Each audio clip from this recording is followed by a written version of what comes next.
The federal government says the cost of some goods in Australia should drop slightly in the months ahead. It is scrapping almost 500 tariffs on a range of imported items, including sanitary products, white goods and clothing, from July. To talk us through the changes, I'm joined by Adam Triggs from economic consultancy Mandala.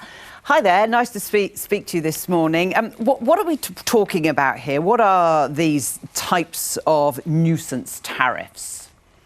So a tariff is essentially when we have a tax on imports. A nuisance tariff is when the tax rate on those imports is so low or equal to zero that it barely raises any revenue whatsoever.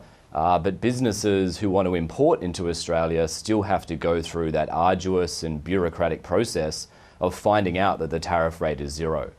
So the whole process is a bit of a nuisance, and hence the name nuisance tariffs. Whereas in Australia, about 90% of all of our imports have a tariff rate of zero, and the remaining is as low as 5%. So we have this bureaucratic process which doesn't really deliver any revenue, and that's why the government's decided to get rid of those tariffs. Really interesting. What's the history of it? I mean, how did we get to this point? Why has it happened?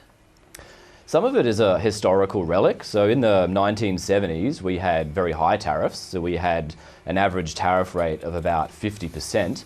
And that system that businesses would go through in finding out what the tariff is in order to import into Australia, we sort of kept that process even though we slowly reduced our tariffs down to zero or down to very close to zero. So that system has remained even though the tariffs themselves haven't.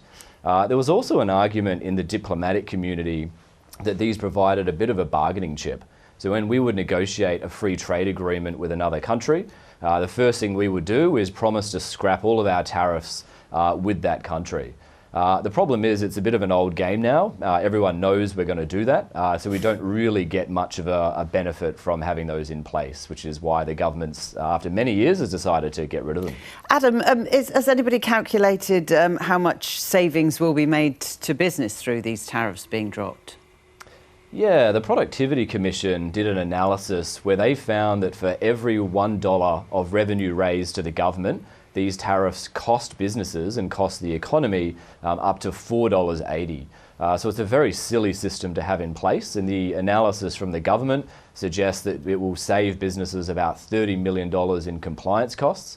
And a lot of that will flow through to consumers as well, because this isn't small change. We're talking about $8.5 billion of trade that's currently covered by these tariffs. So we'll have a benefit. And presumably no significant loss to the government's budget? No. So the benefits to the government are fairly low, just because for 90% of our imports, the tariff rate is zero. For the remaining, it's about 5%.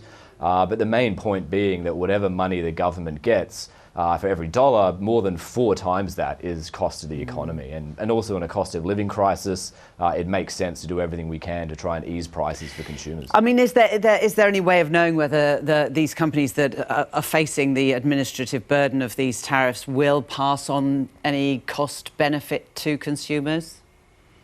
It'll be a wait and see. I mean, the tariffs that we're talking about here are covering everything from white goods, fridges, freezers, washing machines, ballpoint pens, through to clothes, through to footwear.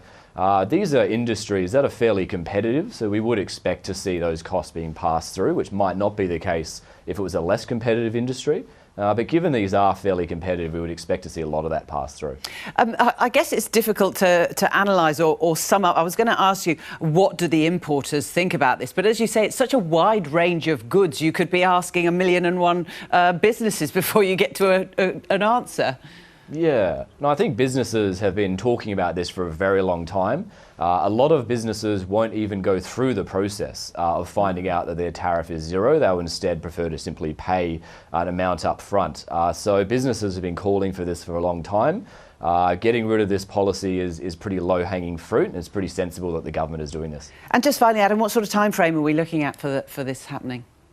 So this will be phased in. It'll be over the next year. So next year we'll start to see this taking place. And then from then we can expect to start seeing those cost savings to businesses, and we'll see those benefits flowing through to consumers as well. Adam Triggs, thank you very much for talking to us. Thank you.